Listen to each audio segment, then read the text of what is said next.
ओम ये आत्मदा बलदायस्य विश्व उपासते प्रसिसं यस्य देवा यस्य छायामृतं यस्य मृत्यु कस्मै देवाय हविषा विधेम।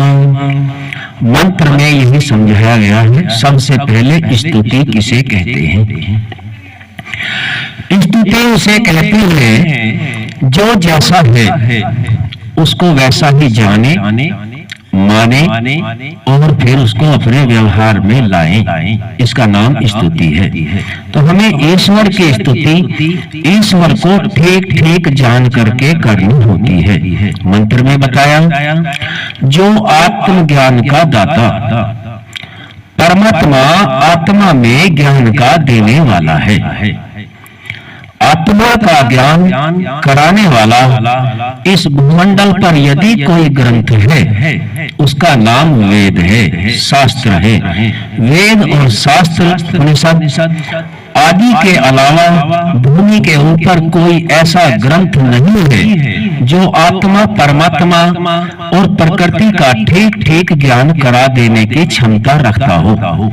तो मंत्र में यही बताया गया, जो आत्मज्ञान का दाता, परमात्मा का ज्ञान ही आत्मा के ज्ञान को कराता है।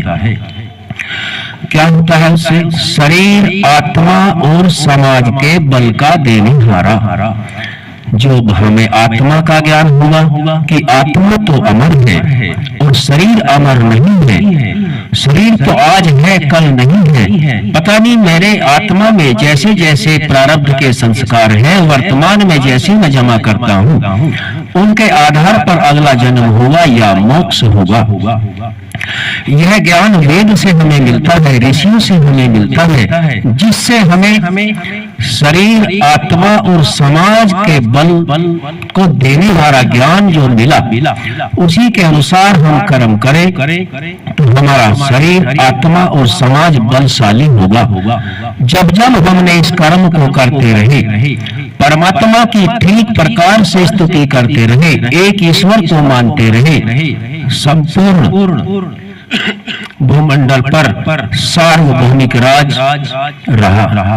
और जैसे जैसे सच्चे ईश्वर से हटते गए, वैसे वैसे यह संकुचित होता चला गया।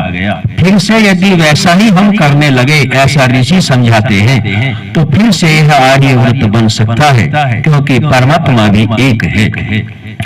जो आत्मज्ञान का दाता, शरीर, आत्मा और समाज के बल का देने हारा, जिसकी सब विद्वान लोग उपासना करते हैं। जितने भी हमारे राजे महाराजे उस काल में हुए, सब विद्वान थे, कोई भी अविद्वान नहीं था।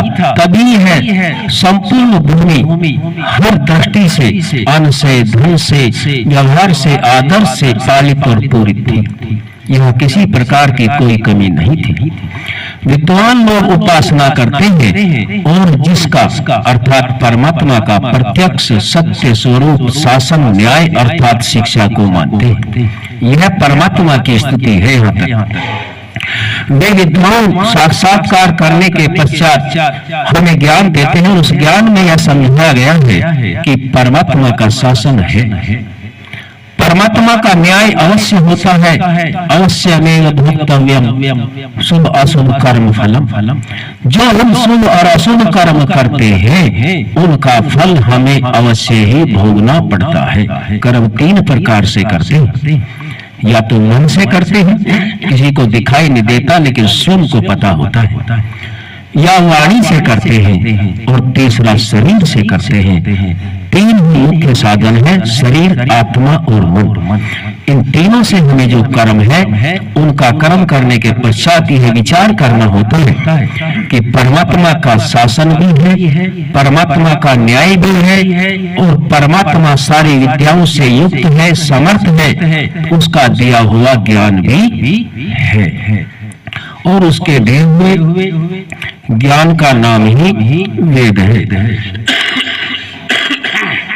जिसका शासन, न्याय अर्थात शिक्षा को मानते हैं।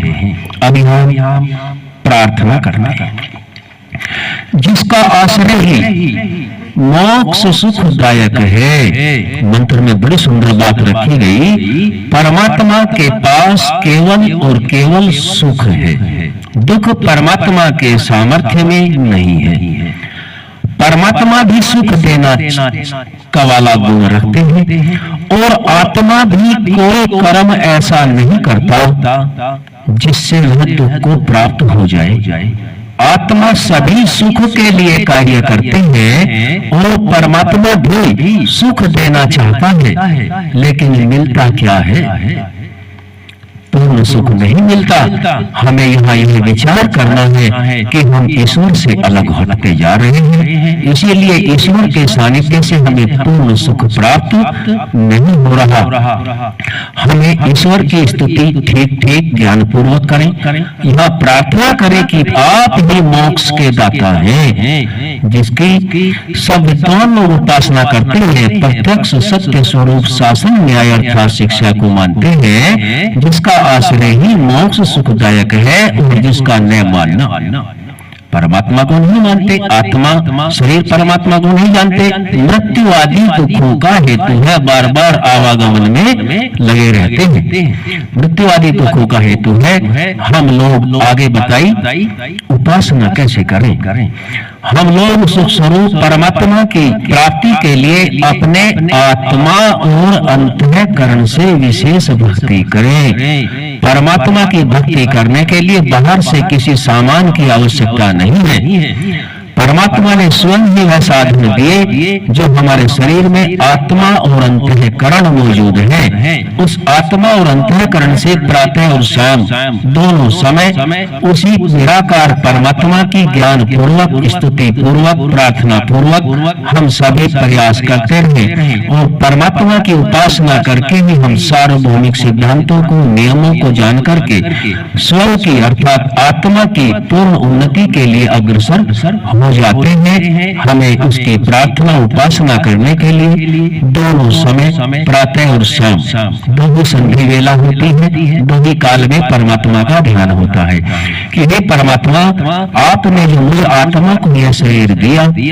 इससे आज मैंने कैसे अच्छे गलत कार्य किए उनका विचार करें, शाम को विचार करें और जो गलत है उन पर विचार गंभीरता पूर्वक करते छोड़ने का प्रयास करें, अच्छे विचारों को अपने अंदर लाने का प्रयास करें।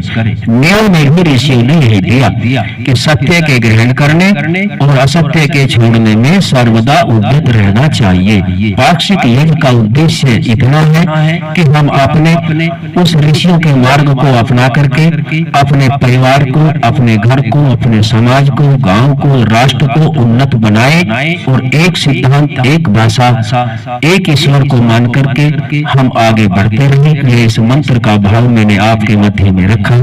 अब यजमान दीपक प्रज्वलित करेंगे।